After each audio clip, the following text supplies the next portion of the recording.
Assalamualaikum warahmatullahi wabarakatuh. Selamat pagi, salam sejahtera untuk kita semua. Yang terhormat Bapak Farizaldi dan teman-teman kelas 12 TLM. Pada hari ini saya Tanya Tisha selaku moderator yang akan memandu acara presentasi pada hari ini. Topik yang akan kami bicarakan tentang penganiayaan yang kami ambil kasusnya yaitu dari kasus Mario Dandi terhadap David Ozora. Sebelum kami memulai presentasi pada hari ini, izinkan kami untuk memperkenalkan anggota kami, yaitu Zahra Anazain selaku Ketua, Brita Fajar Cahyani selaku penyaji 1, Ika Zikri Rahmatia selaku penyaji 2, Takia Saliati Asyarfa selaku notulen.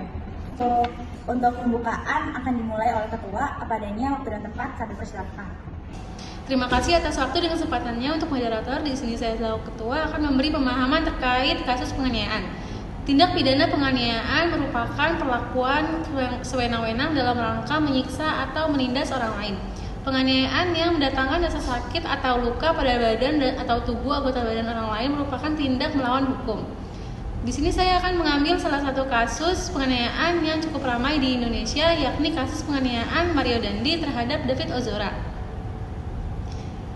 Mario Dandi dijatuhkan hukuman 12 tahun penjara dalam kasus penganiayaan berat terhadap David Ozora dalam sidang putusan di PN Jakarta Selatan pada Kamis 7 September 2023. Mario Dandi dinyatakan bersalah melanggar pasal 355 ayat 1 KUHP pasal 55 ayat 1 KUHP. Hakim menyatakan Mario Dandi telah merencanakan penganiayaan terhadap David Ozora. Untuk lebih jelasnya mengenai kasus Mario Dandi, mari kita simak penjelasan dari penyaji. Terima kasih atas kesempatannya. Baik, terima kasih kepada Ketua. Selanjutnya penyampaian materi yang akan disampaikan oleh penyaji. Kepadanya waktu dan tempat kami persilakan. Terima kasih kepada moderator. Di sini saya selaku penyaji akan menjelaskan tentang kasus Mario Dandi. Kasus penganiayaan David Ozora. Dalam dakwaan, kasus ini terungkap pada saat mantan pacar Mario Dandi yaitu Anastasia bercerita tentang kedekatan antara David Ozora dengan pacarnya saat itu yaitu Agnes. Mario Dandi Satrio, yaitu anak pejabat dari Ditjen Pajak Jaksel, dan temannya yang bernama Shane menjadi tersangka kasus penganiayaan David Ozora pada tanggal 20 Februari 2023 lalu.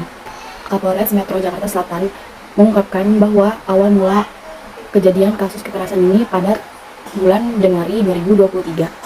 Mario Dandi mendapatkan informasi dari Anastasia bahwa pacarnya Agnes mendapatkan perlakuan tidak baik dari David Ozora.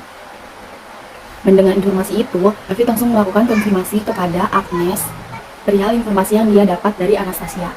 Setelah Agnes dikonfirmasikan oleh tersangka yaitu Mario Dandi, akhirnya di tanggal 20 Februari 2023, Mario Dandi menghubungi temannya yaitu bernama Shane.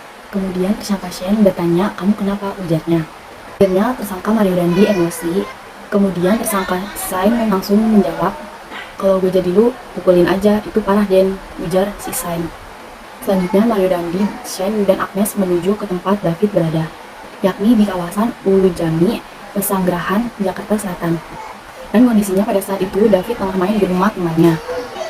Awalnya Agnes menghubungi David dengan alasan ingin mengembalikan kartu pelajarnya. Kemudian Dandi mengabarkan kalau dia sedang ada di rumah temannya di Komplek Grand Permata, Ulu Jami, Pesanggerahan, Jakarta Selatan. Mario Dandi, Agnes, dan Shane menuju ke lokasi tersebut menggunakan Jeep Rubicon dengan bernomor polisi B120 dan awalnya David tidak ingin menemui Agnes pada saat itu, dan rombongannya saat tiba di kediaman temannya David. Setelah sampai di sana, Shane bertanya kepada Mario Dandi, "Nanti gue ngapain?" Jawabnya Mario Dandi, "Udah, lo nanti videoin aja." Dan Mario Dandi itu ngasih HP-nya ke si Shane ini. Setelah bertemu dengan David, awalnya Mario Dandi menyuruh David untuk push up sebanyak 50 kalian gitu. Tapi David tidak sanggup, hanya sanggup 20 kali saja. Dan si David pun disuruh sikat tobat sama Mario Dandi ini. Terus si David ini nyuruh si Mario Dandi itu menyontohin kayak sikat tobat itu kayak gimana. Setelah dicontohin sama Mario Dandi, ternyata David itu tetap nggak bisa sikap tobat kayak gitu. Akhirnya si Mario Dandi ini nyuruh si David itu buat sikap push up. Pada saat itu, Shane melakukan perekam video itu menggunakan HP-nya si Mario Dandi. Nah, dari situ mulailah penganiayaan dalam posisi push up. Mario Dandi melakukan penganiayaan tersebut kepada David dengan cara melakukan dengan cara menendang kepala David beberapa kali. Tidak sampai di situ, Mario Dandi juga menginjak kepala David berkali-kali dan menendang perut David. Saat itu juga, Shane melakukan perekaman di HP Mario. Berdasarkan fakta-fakta tersebut, setelah itu ada orang tua temannya si David ini yang menolong si David. Akhirnya menghubungi Satpam. Nah, Satpam itu tuh langsung menghubungi pihak Polres Pesanggerahan sehingga mengamankan 2 tersangka dan 1 saksi yaitu Agnes, ujar Natalie. Sehingga mengamankan 2 tersangka tersebut dan Agnes menjadi saksi, ujar Natalie, orang tua dari temannya David. Natalie yang merupakan orang tua temannya David langsung membawa David ke rumah sakit Medika yang ada di Kebayoran Lama, Jakarta Selatan.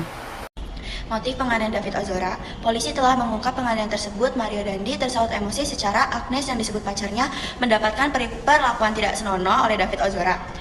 Nah, di sini kan ada 3 tersangka sama 3 saksi. 3 tersangkanya itu ada Mario Dandi sendiri, terus ada Agnes, ada Shane. Terus saksinya itu ada Natalie. Nah, pada tanggal 20 Februari 2023 itu kan tanggal dimana si Davidnya ini dianiaya kan. Nah, jadi itu si Agnes ini bilang ke David kayak gue mau ngambil kartu gue nih. Terus kan si David bilang nggak bisa, gue lagi rumah temen gue, ntar aja. Terus si Agnes tuh kayak pokoknya gue mau ngambil sekarang kan.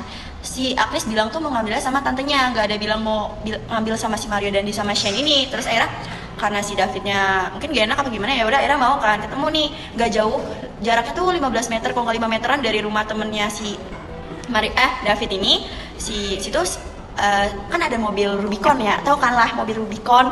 Nah si mobil Rubicon, jadi si David ini bingung pertama, kok mobilnya Rubicon gitu kan mobil tantenya nggak Rubicon, kan yang mobil Rubicon. Terus yang keluar malah si Mario Dandi sama si Shane kan, udah keluar, terus si Mario Dandi tiba-tiba bilang kayak gini, apa ya, pokoknya lo minta maaf gitu loh. Terus kayak David kan bingung nih, gue salah apa kok gue minta maaf gitu kan.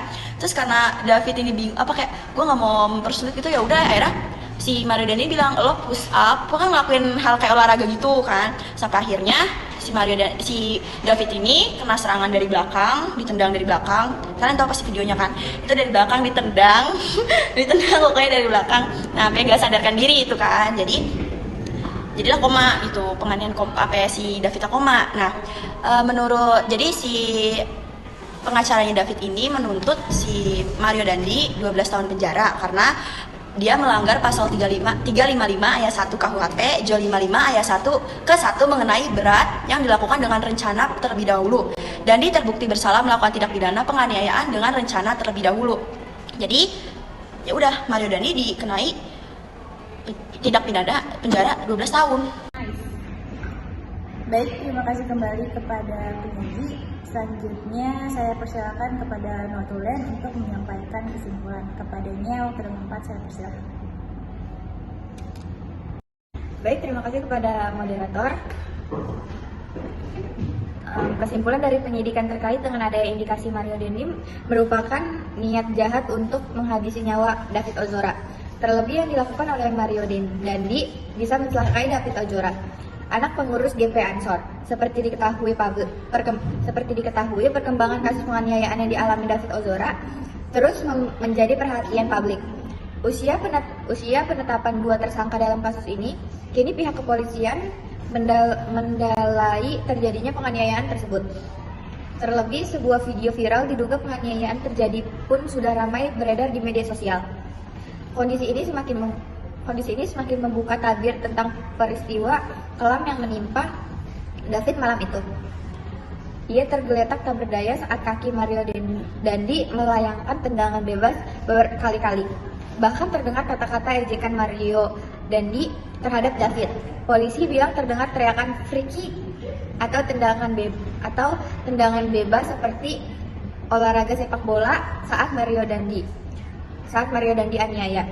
Teriakan free kick tersebut terdengar sesaat sebelum tersangka Mario menendang kepala David Ozora. Kata-kata tersebut pun diucapkan lalu melakukan aksi tendangan bebas tersebut. Terima kasih. Saya kembalikan kepada moderator. Baik, terima kasih kepada Notulen yang telah menyampaikan kesimpulan.